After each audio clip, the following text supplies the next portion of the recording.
बिस्मिल्लाहिर्रहमानिर्रहीम। अस्सलाम वालेकुम एवरीवन। उम्मीद करता हूँ आप सब खैरियत से होंगे और अल्लाह ताला से दुआ है कि अल्लाह ताला आप सबको अपने हिफ्ज़ व ईमान में रखे। आज स्टूडेंट्स हमने यूजेस ऑफ एंजाइम्स देखने हैं। लास्ट वीडियो में हमने टॉपिक पढ़ा करैक्टरिस्टिक्स ऑफ एंजाइम्स, एंजाइम्स की खसूसियात। बहुत इम्पोर्टेंट टॉपिक था वो, लॉन्ग क्वेश्चन अक्सर बोर्ड में आ जाता है, इस वजह से मैं आपको उस टॉपिक यानी करैक्टरिस्टिक्स ऑफ एंजाइम्स का ओवरव्यू दे देता हूँ। हमने लास्ट वीडियो में देखा कि एंजाइम टर्म को जर्मन फिजियोलॉजिस्ट ने 1878 में विनहेल्म क्यूने, जिसका नाम था, उसने फर्स्ट टाइम यूज़ किया। एंजाइम्स क्या हैं? ग्लोबुलर प्रोटीन्स, और प्रोटीन्स अमाइनो एसिड से मिलकर बनते हैं। फिर हमने देखा था कि एंजाइम्स जो हैं रिएक्शन को फास्ट कर देते हैं मिलियंस ऑफ टाइम्स। उसके बाद हमने देखा एंजाइम्स वेरी स्पेसिफिक होते हैं for the type of reaction, for the type of substrate. जिस तरह का सबस्ट्रेट होगा, जिस तरह का रिएक्शन होगा, उसी तरह का एंजाइम होता है। फिर हमने देखा एक्टिव साइट। एक्टिव साइट क्या है? एंजाइम का वो पोर्शन जो रिएक्शन में हिस्सा लेता है। पूरा एंजाइम रिएक्शन में हिस्सा नहीं लेता, सिर्फ उसका कुछ पार्ट हिस्सा लेता है, जिसे हम एक्टिव साइट कहते हैं। वो अटैच होता है सबस्ट्रेट के साथ और उसे कन्वर्ट कर देता है प्रोडक्ट में। फिर हमने देखा कि सेल अपनी मर्जी के मुताबिक एंजाइम्स की प्रोडक्शन को बढ़ा सकता है और एंजाइम्स की प्रोडक्शन को कम कर सकता है। फिर हमने देखा कोफैक्टर्स। कोफैक्टर्स क्या हैं? Non protein part of enzymes. Enzyme protein है, उसके साथ जो नॉन प्रोटीन, जो प्रोटीन नहीं है, वो अटैच होगा, जिसे कोफैक्टर्स कहा जाता है। कोफैक्टर्स दो तरह के थे, इनऑर्गेनिक और ऑर्गेनिक। ऑर्गेनिक फैक्टर्स की भी आगे दो टाइप्स हैं, प्रोस्थेटिक ग्रुप्स और coenzymes. Prosthetic groups tightly bound होते हैं एंजाइम्स के साथ, जबकि कोएंजाइम्स लूजली बाउंड होते हैं एंजाइम्स के साथ। उसके बाद हमने देखा मेटाबॉलिक पाथवेज।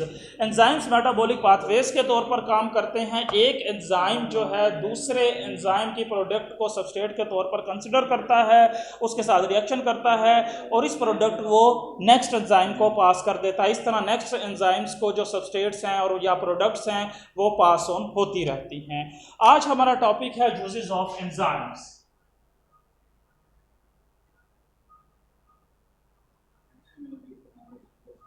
एंजाइम्स के यूजेस क्या हैं?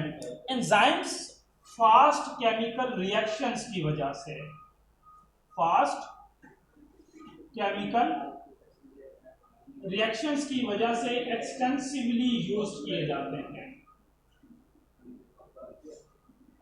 इन इंडस्ट्रीज।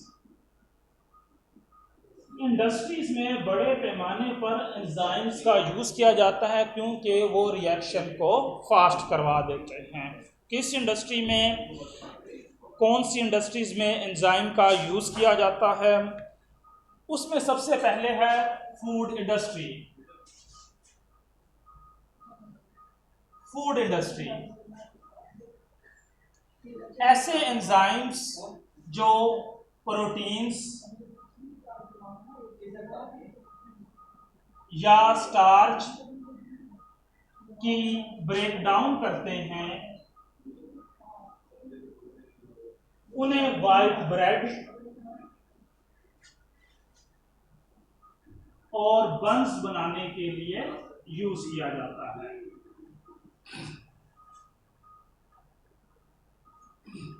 उसके बाद है briefing industry. Briefing industry, briefing industry, briefing का मतलब है मशरूबात। ऐसी इंडस्ट्री जिसमें पीने की चीज़ें, जूसेस वगैरह बनाए जाते हैं। वो एंजाइम्स जो स्टार्च और प्रोटीन्स की ब्रेक डाउन करते हैं। सेम केस है, प्रोटीन्स की ब्रेक डाउन जो एंजाइम्स करते हैं, स्टार्च की ब्रेक डाउन जो एंजाइम्स करते हैं, उनको ब्रीविंग इंडस्ट्री में यूज किया जाता है। और जब स्टार्च और प्रोटीन्स की ब्रेकडाउन होगी, इससे जो प्रोडक्ट्स बनती हैं उसे यीस्ट। यीस्ट क्या है? फंजाई की एक टाइप है, फंजाई की एक किस्म यीस्ट। यीस्ट प्रोटीन्स और स्टार्च की प्रोडक्ट को यूज करेगी और किस प्रोसेस के लिए? फर्मेंटेशन के लिए, फर्मेंटेशन के लिए। और इससे क्या बना देती है? अल्कोहल यानी शराब बनती है। फिर उसके बाद है पेपर इंडस्ट्री। पेपर इंडस्ट्री कागज बनाने की सनत में भी एंजाइम्स का यूज किया जाता है। स्टार्च की ब्रेक डाउन करने वाले जो एंजाइम्स हैं उन्हें यूज किया जाता है, जिससे जो स्टार्च की विस्कोसिटी है यानी गाढ़ापन, वो क्या हो जाता है? लेस हो जाता है, जिससे पेपर यानी कागज बनाने में मदद मिलती है। उसके बाद फोर्थ इंडस्ट्री जिसमें एंजाइम्स का यूज किया जाता है वो है biological detergent. Biological detergent biological detergent यानी सफाई के पर्पसेस के लिए भी, चीज़ों को साफ करने के लिए भी एंजाइम्स को यूज़ किया जाता है। जब हम खाना वगैरह खाएं, गोश्त खाएं, गोश्त के अंदर प्रोटीन्स होते हैं, तो अगर गलती से क्लॉथ्स पर, हमारे कपड़ों पर प्रोटीन स्टेन्स लग जाएं, प्रोटीन्स के दाग लग जाएं, उनको रिमूव किया जाता है protease enzyme. Protease enzyme protease enzyme को प्रोटीन स्टेन्स, कपड़ों पर लगे हुए प्रोटीन्स के दाग को साफ करने के लिए यूज किया जाता है। इसी तरह एमाइलेज दूसरी किस्म का एंजाइम है। एमाइलेज एंजाइम को डिश वॉशिंग के लिए, बर्तन वगैरह धोने के लिए यूज किया जाता है, क्योंकि जो डिशेस हैं उस पर स्टार्च के रेजिड्यूज होते हैं। स्टार्च के क्या होते हैं? रेजिड्यूज होते हैं, बचा कुचा स्टार्च मौजूद होता है, जिनको स्टार्च को रिमूव करने के लिए एमाइलेज एंजाइम्स को यूज किया जाता है। ठीक है, ये क्या थे? Uses of enzymes. आप देखें सिर्फ 4 हेडिंग्स हैं और आगे उनकी डिस्क्रिप्शन सिर्फ एक एक 1.5 लाइन दी हुई है।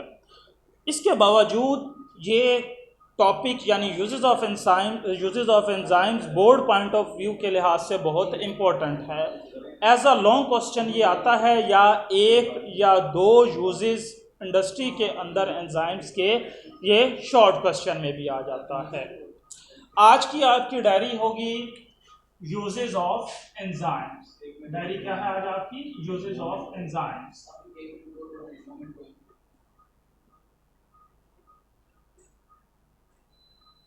इसकी आपने आरपी करनी है, याद करना है, आरपी करनी है और मुझे सबमिट करवानी है।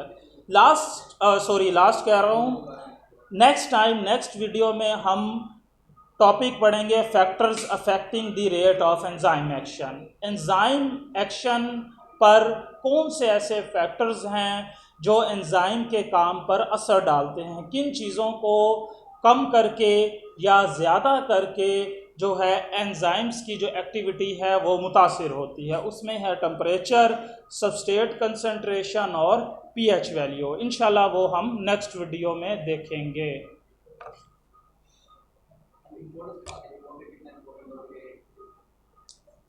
वो हो बंद कर दें थोड़ा।